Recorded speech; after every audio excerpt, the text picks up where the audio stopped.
Salutations everybody, it is Matty here today with a very important post-E3 discussion. Ladies and gentlemen, we're in that post-E3 news drought where channels like mine fall into a pit of oblivion because every company individually blew their load at E3. So there's nothing new to talk about. That leads us to discussions like what we're having here today. Where is Fable 4? This was a game that became highly anticipated very fast due to a series of leaks prior to E3. But when it came to Microsoft's press conference, nothing. It was not there. So the question is, where is it? In order to answer that, what I want to do is go through those leaks once more, catch up anybody who maybe needs a refresher, and then dive into what may have happened during Microsoft's conference and what their decision was to hold back Fable 4. So let's get into it. Like I said, beginning with those initial leaks. It all started with Mixer, which for those who don't know, is Microsoft's main streaming platform. It is their way of competing against Twitch. However, considering they own it, it gives this leak a lot more to go off of. So pretty much when someone was going to stream Fable, they saw Fable 1, 2, 3,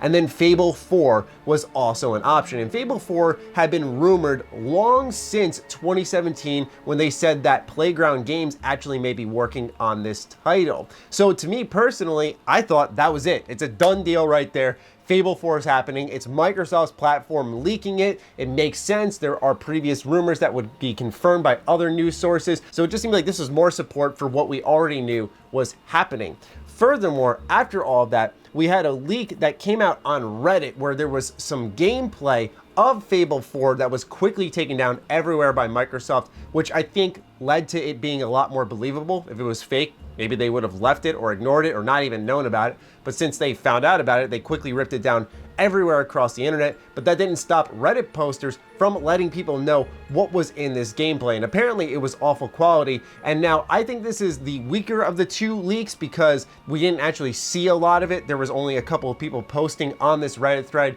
describing what they had seen, and they all lined up. So it seemed a lot more accurate and gave us a lot to go off of. But of course, it's not that physical evidence, kind of like what we saw with Fable 4 appearing on Mixer, where we could all see that clear as day there. Not everyone was fortunate enough to obtain this footage, so therefore becomes a lot less likely to believe. Now, with all of that in mind, those are the main leaks that brought us to Fable 4. So let's get into what I had personally heard, which is some, mind you, unsubstantiated murmuring about Xbox potentially pulling a game from the showcase. One of my buddies had told me that pretty much Xbox had a game slated to be announced at this conference and they pulled it last minute. Like, I'm talking a day before. Now, like I said, completely unsubstantiated. I just want to put it out there for the sake of discussion that very well could be Fable 4. It could be any game. It could have been an indie game, for God's sakes, but it also could have been Fable 4. What I really want to focus on, though, is more so why Microsoft maybe decided not to show Fable 4. I think it's obvious it's coming, and it's only a matter of time,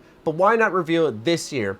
Well, I think for most of us, it became apparent during the showcase that we actually wouldn't see Fable 4, given that when the time came for them to show off the Xbox Scarlet and start talking about next gen, the show was nearing its conclusion. There wasn't a lot of time left to talk about multiple games coming to Microsoft's next console. And especially when we actually didn't see the box, we didn't see any pricing, we didn't hear anything about the console whatsoever outside of some specs, which was exciting in its own right, don't get me wrong, but I think some folks were expecting more. I think Microsoft personally did the smart thing. They didn't show off too much where Sony could react and take their time. They want to line up with Sony and make sure that no one reveals their hand too quickly here. But given that Halo got a very interesting cinematic trailer, we didn't see the actual box, it didn't make sense to announce a game that was pretty much guaranteed to be coming to the newest Xbox console. I think the plan for Microsoft, given how little we actually did see this year, is to blow the lid off things in 2020, where we're going to see a year similar to 2013, where it felt like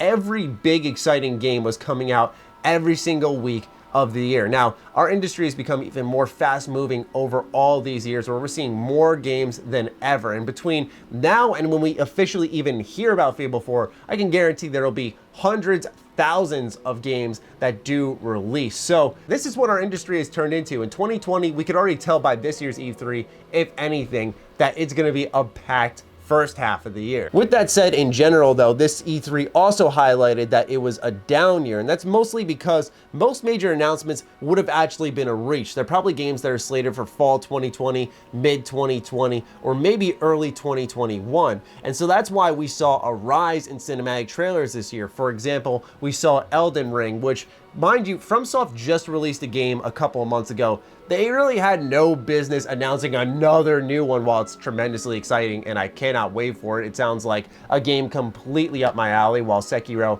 really wasn't, surprisingly, I know. But that seemed like an announcement that was a bit of a reach. It didn't seem entirely necessary, considering it was just a little cinematic trailer that really told us nothing other than the game exists. Much like what we saw last year with, for those who don't pay attention to a wider spectrum of games, with the Elder Scrolls 6 and Starfield. They're just concepts, ideas saying, these games are real. And we got a lot of that this year, but also even games that were confirmed and ones that were coming out in, for example, September, like Gears of War 5 during Microsoft's conference, received a bulk of cinematic trailers, which blew my mind, because then they did on their Mixer streams afterwards gameplay, and it's like, why, when everyone's watching, did you not show gameplay, especially for something coming out in 3 months?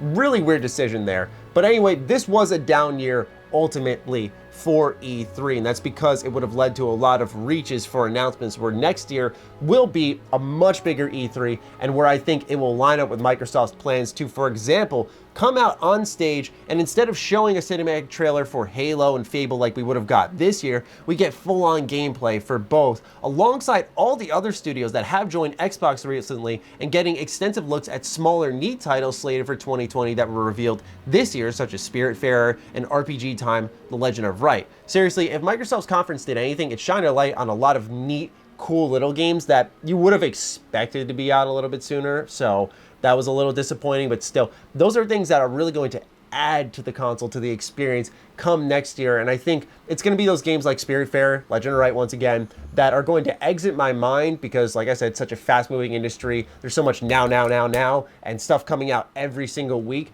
that as a content creator, I have to focus on, where once these games re-pop up once more, and we're talking about the new console, the major games on top of those, it'll be a really, really exciting time, man. So for me, when it comes to Fable 4, I think that's what's going on. I think they held back the announcement. They were probably ready to and could have easily done it this year, given that there was leaked gameplay footage. They're very much testing this game hardcore. But also, we have to remember, if the game development actually started in 2017, like rumors have suggested, that would have put us at this point in time right now, where the development cycle has only been about 2.5 years. That gives them a lot of time to change things, where if they announced something this year, now that I think about it, it would have been sort of a reach announcement, or let's say in the middle of development, which is a tough process, they decide, you know what, we don't want to do this. But they've already announced and revealed the game, so they're sort of locked into a vision. That's what happens, people, that we don't realize is the reason we have such big gaps between the releases of these studios and they quietly toil away on projects. I'm talking about you, Rocksteady, is because they find a vision, and if they reveal it too soon, they're pretty much locked into it, because then the marketing builds around that, excitement builds around what they saw, and if they change that, they get called out for false advertisement and whatnot, kind of like what happened with Ubisoft and how their E3 demos were always much better than the actual product that you would actually get on day one. So I'm all for them taking their time, although I'll admit I was really disappointed. Like many others, considering the videos did really well on the channel, it was quite surprising that I feel all of us felt that same emotion of, I didn't realize how badly I wanted Fable 4 until I heard about it. I can guarantee it will easily be one of my most anticipated games upon its official announcement, especially with what we learned from that Reddit leak of open world, of building towns, making choices in the main story, of course retaining that hero and villain vibe, and then there's apparently multiplayer, like a co-op mode maybe. So that type of stuff sounds really exciting and entirely up my alley. We'll see in due time if it all pans out, but that's where I think Fable 4 is. I think they held back on the announcement,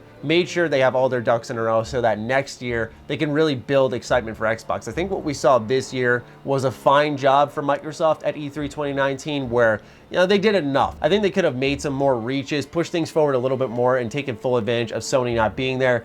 But as far as I'm concerned, from what I saw from that conference, Sony probably slept nice and tight that night, knowing, all right, we got nothing to worry about. We'll be back next year, maybe, and we'll just take over the show again. Although if they do what they did last year, then I don't know why anyone would be excited for Sony coming back to E3 again, but anyway, just my thoughts on Fable 4. I'd love to hear yours in the comments down below, so do fire away, ladies and gentlemen. Other than that, follow me on Twitter, like me on Facebook. Those links are in the description down below, along with my Patreon. Do consider supporting that as it fuels all the content I create here. Stay sexy, stay active. I love you all. Peace.